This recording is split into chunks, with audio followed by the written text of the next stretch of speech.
Hello everyone, this is आप पाटिल और आज की वीडियो में बात करने वाले हैं अपन एक मोस्ट इंपॉर्टेंट टॉपिक्स के बारे में, differentiate between oops and pop, merits and demerits और एप्लीकेशंस के साथ एडवांटेजेस ऑफ ऊप्स। ठीक है, ये वाले जो कॉन्सेप्ट देखे जब मैंने प्रीवियस ईयर थोड़ा सा देख रहा था तो ये क्वेश्चन यूनिट 1 से इसी तरह बना रहा था कि बताइए comparison between oops and pop या डिफरेंस बिटवीन, ठीक है, थोड़ा सा बस घुमा दे रहा था और उसके साथ पूछ लेता था डीमेरिट्स और मेरिट्स क्या होते हैं ऊप्स के, उसके बाद एप्लीकेशंस बताइए या फिर एडवांटेज बताइए। तो मैंने सोचा एक ही वीडियो में इसको सारी चीजें डिस्कस कर देता हूं जिससे आपके एक अच्छे नोट्स भी बन जाए और आप एग्जाम में अगर ये क्वेश्चन है तो आप आराम से लिख पाए, आपको पता हो कि इसको किस तरह से लिखना है। ठीक है, तो मैंने एक ही वीडियो में ला दिया है तो अपन जल्द से जल्द इसको डिस्कस कर लेते हैं, जिससे थोड़ा बहुत मैं जल्द समझा दूंगा आपको। उसके बाद आप उसको आराम से अपनी नोटबुक में लिखिए और आप खुद से भी पढ़ लिएगा तो आराम से आपको समझ आ रहे होंगे।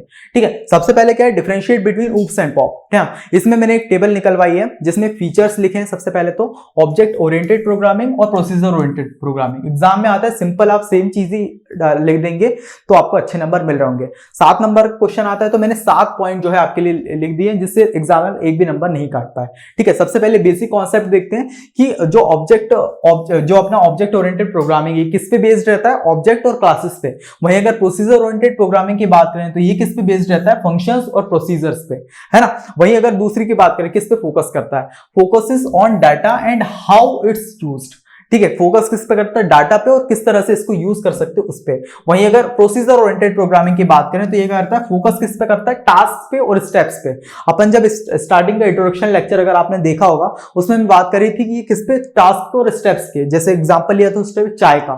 ठीक है, कि चाय बनाने के लिए अपन क्या करते हैं, सबसे पानी डालते हैं, पानी को गर्म होने देते हैं, फिर चाय पत्ती डालते हैं, फिर दूध डालते हैं, शक्कर डालते हैं, उसको फिर थोड़ा सा गर्म होने देते हैं, पकने देते हैं और फिर उसको सर्व कर देते हैं। तो ये क्या हुआ, स्टेप्स। जैसे स्टेप 1 अपना पानी डालना, ठीक है, पानी को गर्म होने देना, उसके बाद फिर अपनी चाय पत्ती डालना, स्टेप 2। तो इसी तरह से स्टेप्स पे प्रोसीजर ओरिएंटेड प्रोग्रामिंग वर्क करता है। वहीं अगर ऊप्स की बात करें तो ये डाटा पे वर्क करता है। ठीक है, थर्ड हो गया data protection. Data is hidden. अगर इसमें बात करें तो डाटा क्या रहता है, हिडन रहता है। किसकी वजह से, इनकैप्सुलेशन की वजह से। इनकैप्सुलेशन क्या होता है ये अपने फीचर्स ऑफ ऊप्स में बताया था मैंने आपको, नहीं देखा है तो प्रीवियस ईयर लेक्चर देख लेगा। एक्सेस थ्रू मेथड्स, ये मेथड की मदद से अपन उसके डाटा कर सकते हैं, एक्सेस कर सकते हैं। बट वहीं अगर प्रोसीजर ओरिएंटेड प्रोग्रामिंग की बात करें, डाटा इज एक्सेसिबल, हर कोई इसको एक्सेस कर सकता है। टू ऑल फंक्शन, हर फंक्शन इसको एक्सेस कर सकते हैं। ठीक है, और लेस सिक्योर। अगर इसकी बात करें तो ये बहुत जो है लेस सिक्योर होता है। वहीं अगर कोड स्ट्रक्चर की बात करें तो इसमें क्या रहता है, organised into object and classes. ठीक है, इसमें जो कोड रहता है वो ऑब्जेक्ट और क्लासेस से क्या करता है, ऑर्गेनाइज्ड रहता है। वहीं अगर इसकी बात करें प्रोसीजर ओरिएंटेड प्रोग्रामिंग की तो ऑर्गेनाइज्ड रहता है किससे, फंक्शन से। ठीक है, उसके बाद पॉइंट आ जाता है कोड रियूजेबिलिटी। अपन ऑब्जेक्ट ओरिएंटेड प्रोग्रामिंग क्या करते हैं, कोड को रीयूज कर सकते हैं विद इनहेरिटेंस एंड पॉलीफॉर्मिस। ये वाले जो कॉन्सेप्ट है, इनहेरिटेंस क्या होता है, पॉलीफॉर्मिस में क्या होता है, ये अपने प्रीवियस लेक्चर में डिस्कस कर लिया, नहीं देखा हो तो आप जाके देख लेगा। ठीक है, तो उसकी मदद से क्या करते हैं, इसमें कोड को रिव्यूज कर सकते हैं, रीयूज कर सकते हैं, वापस जो है कोड को लिख सकते हैं। बट अगर पॉप की बात करें, रीयूज कोड विद फंक्शंस, इसमें फंक्शंस की मदद से कोड को रीयूज कर सकते हैं बट लेस फ्लेक्सिबल रहता है। ठीक है, वहीं अगर सिक्योरिटी की बात करें तो ऊप्स में जो है सिक्योरिटी बहुत ज्यादा रहती है, more security due to data hiding. Encapsulation की मदद से बहुत ज्यादा सिक्योरिटी बढ़ जाती है। वहीं अगर पॉप लैंग्वेज की बात करें, ठीक है, तो उसमें क्या रहता है, less secure as data is not hidden. ठीक है, डाटा कोई हिडन नहीं रहता, ठीक है, बहुत ज्यादा लेस सिक्योर रहता है। वही अगर एग्जांपल देखें, ऊप्स लैंग्वेज की एग्जांपल देखें तो अपना जावा लैंग्वेज आपने देखा होगा, पाइथन देखा होगा। ठीक है, उसके बाद C++, ये क्या है, ऊप्स कॉन्सेप्ट पे वर्क करती है। वही अगर सी लैंग्वेज हो गया, फॉर्टन हो गया, पास्कल हो गया, ये जो लैंग्वेज थी पुरानी लैंग्वेज, ये किस पे वर्क करती थी, पॉप लैंग्वेज पे। ठीक है, तो आई होप सो अपन को डिफरेंशिएट बिटवीन किस तरह से लिखना एग्जाम में वो चीज समझ में आ गई होगी। आप सिंपली इसका स्क्रीनशॉट ले सकते हैं या फिर इसको अपनी नोटबुक में नोट कर सकते हैं वीडियो को पॉज करके। फिर आगे बढ़ते हैं,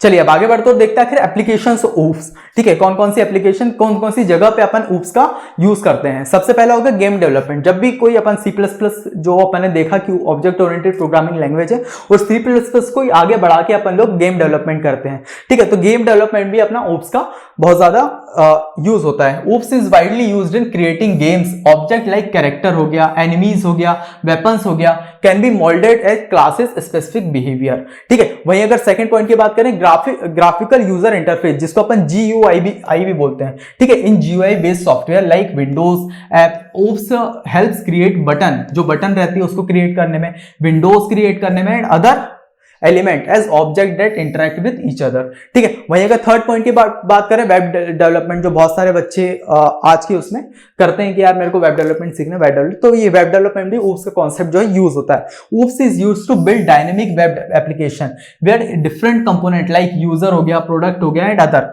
ठीक है, आर मॉडल्ड एज ऑब्जेक्ट। ठीक है, उसके बाद बात करें तो क्या, mobile apps. OOPs help organize code for mobile apps making its easier to create and manage feature like user account हो गया, सेटिंग्स हो गया और नोटिफिकेशंस हो गया। इसके लिए भी जो है ऊप्स कॉन्सेप्ट वर्क करता है। उसके बाद डाटाबेस मैनेजमेंट, जब अपना ऐप बन जाती है, मोबाइल ऐप बन जाती है, उसके बाद डाटाबेस मैनेजमेंट का वर्क होता है। OOPs can be used for representing data into database management object making it easier to manipulate and maintain for information.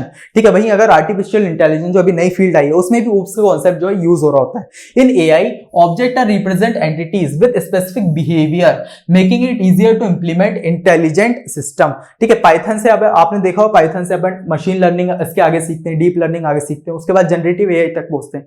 तो उसमें भी जो है ऑब्जेक्ट ओरिएंटेड प्रोग्रामिंग का वर्क होता है। और ऑब्जेक्ट ओरिएंटेड, अगर पाइथन की बात करें तो वो भी एक ऑब्जेक्ट ओरिएंटेड प्रोग्रामिंग लैंग्वेज है। तो इस तरह से जो एप्लीकेशंस हैं ऊप्स के बहुत ज्यादा है कि अपन गेम डेवलपमेंट भी कर सकते हैं, ऐप डेवलपमेंट भी कर सकते हैं, वेब डेवलपमेंट भी कर सकते हैं, आर्टिफिशियल इंटेलिजेंस, जो भी आप फील्ड आसपास देख रहे हैं सब में जो है ऊप्स कॉन्सेप्ट यूज होता है। तो अगर एग्जाम में आए तो सिंपली ये जो 5-6 पॉइंट है आप इसको आराम से एग्जाम में लिख दीजिएगा। तो आगे बढ़ा जाए और देखा जाए आखिर मेरिट्स क्या हैं ऊप्स के। ठीक है, क्या क्या मेरिट्स हैं। सबसे पहला मेरिट है कोड रीयूजेबिलिटी। अपन कोड को आराम से रीयूज कर सकते हैं। जैसे एक कोड अपन ने लिख लिया, उसी को दूसरा अगर ऑब्जेक्ट क्लास बना रहा है तो उसी कोड को वापस कॉपी पेस्ट कर लिया और उसको भी आराम से कुछ नया डाटा ऐड करके उसको यूज कर लिया। ठीक है, उसके बाद हो गया डाटा सिक्योरिटी। बहुत ज्यादा अपना डाटा जो है सिक्योर रहता है ऊप्स लैंग्वेज में पॉप लैंग्वेज के कंपैरिजन। पॉप में तो क्या है, हर कोई फंक्शन उसको यूज कर सकता है, बट इसमें क्या इनकैप्सुलेशन वर्क होता है जिसमें वो एक ही मेथड जो है वो डाटा को यूज कर पाएगा। वहीं अगर थर्ड की बात करें, modularity, program are divided into object making code for organized and easier to manage. आराम से उसको मैनेज किया जा सकता है। उसके बाद इजी मेंटेनेंस, आराम से इसको मेंटेन किया जा सकता है। अपडेटिंग और मॉडिफाइंग, हर प्रोग्राम को अपडेट और मॉडिफाई आराम से बहुत अच्छे तरीके से इजियर वे में इसको किया जा सकता है। ठीक है, किसी भी डाटा को छेड़छाड़ किए बिना। उसके बाद flexibility, oops allow to new feature और function to be added without affecting existing code. जो अपना कोड लिखा है उसको छेड़े बिना अपन उसमें नए फीचर्स और फंक्शंस को ऐड ऑन कर सकते हैं। उसके बाद real world modelling, OOPs closely resemble real world object. ठीक है, ये रियल वर्ल्ड ऑब्जेक्ट्स पे वर्क करता है और रिलेशनशिप से। Make it easier to design complex system. ठीक है, जो कॉम्प्लेक्स सिस्टम रहता है उसको इजियर बना देता है डिजाइन करने। उसके बाद improved problem solving by breaking down problem into smaller object. OOPs help solve complex problem more efficiently. ठीक है, आई होप सो अपन को ये मेरिट्स जो है वो बहुत से क्लियर हो गई होगी। ठीक है, एग्जाम में मेरिट्स जो है बहुत ज्यादा इंपॉर्टेंट हो जाती है।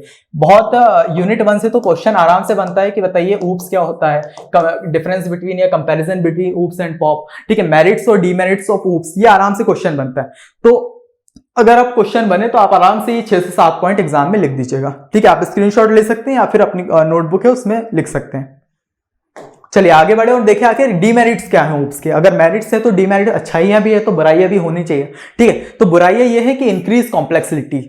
OOPs can be more complex for smaller और सिंपल प्रोग्राम। अगर सिंपल प्रोग्राम की बात करें तो पॉप लैंग्वेज जो है वो ठीक है, नॉर्मल अच्छी खासी है, बट ये ऊप्स लैंग्वेज जो है अगर बहुत बड़ा प्रोग्राम हो रहा है तब जाके ऊप्स लैंग्वेज का अच्छे से यूज हो पाता है। ठीक है, बट अगर सिंपल लैंग्वेज है, ठीक है, मोर कॉम्प्लेक्स बना देता है छोटी प्रॉब्लम्स को। जैसे छोटे प्रोग्राम है उसको क्या कर देता है, मोर कॉम्प्लेक्स बनाता है।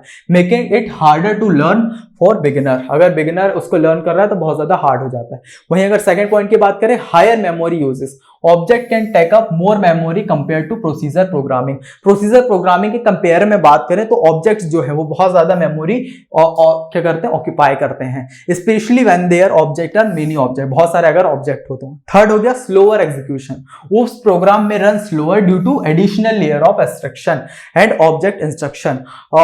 एब्स्ट्रक्शन और ऑब्जेक्ट इंस्ट्रक्शन की वजह से उस पर क्या एक और नई लेयर एड ऑन हो चुकी है, जिसकी वजह से क्या है वो जो रन होता है वो स्लोअर होता है as compare to procedure oriented programming. उसके बाद हो गया रिक्वायर्स मोर प्लानिंग। अगर इसको डिजाइन करना है तो बहुत ज्यादा प्लानिंग की इसमें जरूरत होती है। Designing with OOPs require carefully planning to set classes and relationship which can take more time. ठीक है, अगर इसको बनाना है तो क्लासेस और रिलेशनशिप बनाने में अपन को बहुत ज्यादा दिमाग लगाना पड़ेगा, बहुत ज्यादा उसको डिजाइन करने में बहुत प्लानिंग करनी पड़ेगी। ठीक है, तो ये जो है 4 अपने डिमेरिट्स हैं। वही चीज है कि किसी की चीज की अच्छाई है तो उसकी बुराई भी है ना। तो अपन ने इतनी सारी अच्छाइयां देखी तो 4 अपनी बुराइयां भी निकल आई है। तो अगर एग्जाम में आए कि डिमेरिट्स भी बताओ तो ये 4 जो है डिमेरिट्स आप एग्जाम में बता सकते हैं। ठीक है, तो इसको भी आप नोट डाउन कर लीजिए।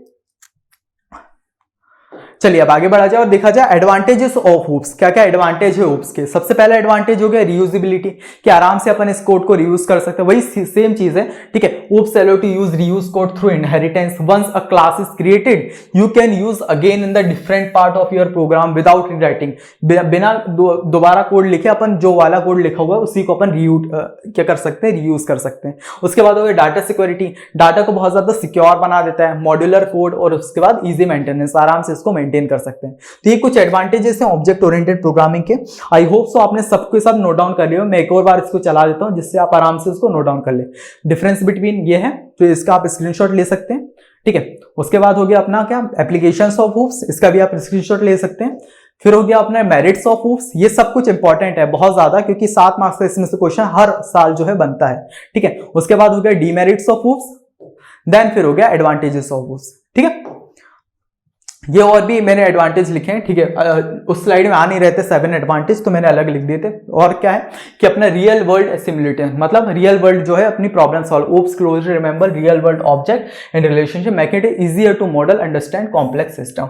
उसके बाद extensibility, you can easily add new feature. ठीक है, मॉडिफाई कर सकते हैं once without affecting the rest of program. ठीक है, जो प्रोग्राम लिखा है उसको बिना छेड़े अपन नए प्रोग्राम को उसको मॉडिफाई कर सके, नए प्रोग्राम को ऐड कर सकते हैं। इंप्रूव प्रोडक्टिविटी, जो ऑब्जेक्ट ओरिएंटेड प्रोग्रामिंग है इसका एडवांटेज ये है कि जो प्रोडक्टिविटी को इंप्रूव कर देता है विद फीचर लाइक रीयूजेबिलिटी, मॉड्यूलिटी, कि कोड को वापस अपन कॉपी पेस्ट करके उसको यूज कर सकते हैं। और modularity, oops help developer write cleaner more efficient code with save time and effort. ठीक है, तो ये कुछ अपने एडवांटेजेस हो गए। ठीक है, तो इसको भी आप नोट डाउन कर सकते हैं। ये हो गया और ये हो गया।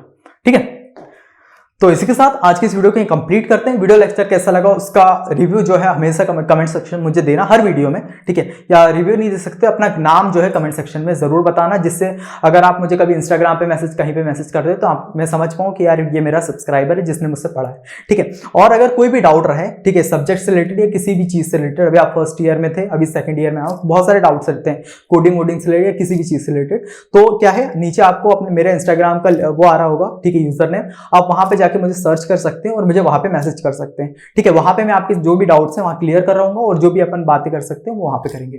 ठीक है, तो और ये वाली जो चीज है अपन को यहाँ क्लियर हो गई है। ठीक है, इसके बाद जो बचता है ऊप्स का, यहाँ पे पूरी क्लास फ्री रहेगी। थर्ड से 4th यूनिट तक मैं आपको एग्जाम तक कोशिश करूंगा करा दूं। ठीक है, उसके अलावा जो अपने EEES रहा तो वो उसको अपन एग्जाम के 5 दिन पहले भी पढ़ना स्टार्ट करेंगे तो आराम से क्लियर हो रहा होगा। ठीक है, उसके अलावा जो सब्जेक्ट है एक डाटा स्ट्रक्चर, डिजिटल सिस्टम और डिस्क्रीट स्ट्रक्चर। ठीक है, ये पेड कोर्सेज हैं। ठीक है, जो अपना डाटा स्ट्रक्चर ये सचिन सर आपको पढ़ा रहे हैं, है ना। अगर आपको जरा सी प्रॉब्लम आती है, कॉलेज में प्रोफेसर समझा रहा समझ में नहीं आता, तो सिंपल आप कोर्स लेके पढ़ सकते हैं जिसका प्राइस 799 है। ठीक है, उसके बाद डिजिटल सिस्टम भी बहुत ज्यादा हार्ड सब्जेक्ट है, इसमें भी बैक्स लगती है, तो आप ये भी देख सकते हैं, इरफान भैया पढ़ा रहे हैं, है ना। उसके बाद डिस्क्रीट स्ट्रक्चर ये भी इरफान भैया ने पढ़ा है जिसका प्राइस 799 है। अब इसमें एक चीज है कि आप इंडिविजुअल कोर्स भी ले सकते हैं अलग अलग, जिस सब्जेक्ट में आपको प्रॉब्लम आ रही है, या फिर अगर आपको थोड़े पैसे आपको बचाने हैं, ठीक है, और तीनों कोर्सेज में ही आपको प्रॉब्लम आ रही है, तो सिंपल इसका एक कॉम्बो बैच है। ठीक है, जिसका प्राइस 200 रुपीज है। ठीक है, जिसमें आपको तीनों के तीनों सब्जेक्ट एक साथ मिलने वाले हैं। ठीक है, अगर आप चाहें तो ये कॉम्बो बैच भी ले सकते हैं जिसमें आपके थोड़े से जो है पैसे बचने वाले हैं और आराम से कॉलेज वॉलेज जाने का कोई वो नहीं है कि कॉलेज में आप पढ़ना, आराम से बैच लेकर घर पे बैठ के आराम से पढ़ सकते हैं। ठीक है, और अगर कोई भी कोर्स लेने दिक्कत हो तो सिंपली आप इन नंबर पे कॉल करके पूछ सकते हैं, है ना। इसके अलावा अपने जो कोडिंग चैनल है उसके बारे में थोड़ी बात कर लेते हैं, है ना। नए बच्चे जो हैं उनको अगर नहीं पता तो हमने education point coding channel start किया है, जिसपे जो बच्चे प्रोग्रामिंग में इंटरेस्टेड है, कोडिंग में इंटरेस्टेड है और फर्स्ट ईयर से सेकंड ईयर में जंप किया है, अब उनको CSIT के बच्चे उनको अलग अलग कोडिंग लैंग्वेज सीखनी है, तो हमने एजुकेशन पॉइंट कोडिंग चैनल पे जो है अभी 20 या 25 सितंबर के बाद अपन कोडिंग क्लासेस जो है स्टार्ट करेंगे। इस पे 4 कोर्सेज आएंगे, C++ programming, Java programming, web development और पाइथन प्रोग्रामिंग। और ये कोर्सेज सबसे अच्छी बात ये है कि ये कोर्सेज बिल्कुल फ्री हैं। ठीक है, आपको फ्री में बहुत ही बिगिनर लेवल से, कि अगर 2+2 भी हमें बताना पड़ा तो हम वो भी बताएंगे, उस लेवल से आपको पढ़ा के एक एक वर्ड सिखा के कोडिंग करना आपको सिखाएंगे, है ना। तो इसमें जो C++ पढ़ाने वाला है वो सचिन सर पढ़ाने वाले आपके, और जावा पढ़ाने वाले हैं चैतन्य सर, वेब डेवलपमेंट आपके आर्यन सर, और पाइथन जो पढ़ाने वाला मैं, ठीक है। अपन आराम से पाइथन को 1.5 से 2 महीने के अंदर कंप्लीट कर लेंगे, तो ज्यादा टेंशन लेने की जरूरत नहीं, 2 महीने के अंदर प्रोग्रामिंग खत्म हो जाएगी, है ना। बाकी आप दूसरी लैंग्वेज पे भी फिर जंप कर सकते हैं और भी आगे सीखेंगे। पाइथन तक ही नहीं रुकेंगे, पाइथन के आगे अपनी डीप लर्निंग हो गया, मशीन लर्निंग हो गया, और बहुत सारी चीजें हैं जो अपन जनरेटिव एआई तक जाने की कोशिश करेंगे इस लैंग्वेज के बाद, है ना। तो बहुत अच्छा आपके लिए सोचा है भैया ने, ठीक है। और इसमें आपकी सपोर्ट की जरूरत है। अगर आपको वीडियोस अच्छी लगती हैं, ठीक है, आपकी हेल्प करती है, तो आप अपने दोस्त के साथ शेयर करिए। अगर लगता है आपको तो चैनल को सब्सक्राइब करिए, वीडियो को लाइक करिए, और कमेंट करके हमें बताइए कि यार भैया ये वाले कोर्स में दिक्कत आ रही है, इसको हम इस तरह से समझा सकते हैं। बहुत सारी चीजें आप कमेंट सेक्शन में बताएंगे, जिसके बाद ही हम चीजों को और अच्छे स्टार्ट कर पाएंगे, ठीक है। आपके लिए हमने सोचा कि यार कोडिंग चैनल स्टार्ट, क्योंकि बहुत सारे बच्चों को दिक्कत आती है, बहुत सारी क्लासेस इंग्लिश में रहती हैं या फिर हवा में बता देते हैं, बट हम लोग चाह रहे हैं कि यार एक बच्चे के लेवल पे अपन आराम से नीचे से उठ के पढ़ाएं एक एक चीज, जिससे कोडिंग करना बहुत ज्यादा इजी हो जाए, ठीक, कोडिंग सीखना बहुत ज्यादा इजी हो जाए। उसके साथ ही पर्सनालिटी डेवलपमेंट की भी क्लासेस हमने स्टार्ट किया, ऑफलाइन रहेगी ये क्लास। अगर जो भी जहांगीराबाद के आसपास बच्चे रहते हैं, ठीक है, वो कांटेक्ट कर सकते हैं। आपको डिस्क्रिप्शन में व्हाट्सएप ग्रुप का लिंक मिल जाएगा, वहां जाके आपको क्या करना है, वहां जाके इस ग्रुप में ज्वाइन हो जाना है। इसी पे आपको सारी डिटेल्स वहां पे मिल रही होगी, है ना। तो वीडियो लेक्चर कैसा लगा उसका रिव्यू मुझे कमेंट सेक्शन में जरूर देना। इसके साथ मिलते हैं नेक्स्ट में, तब तक के लिए बाय बाय।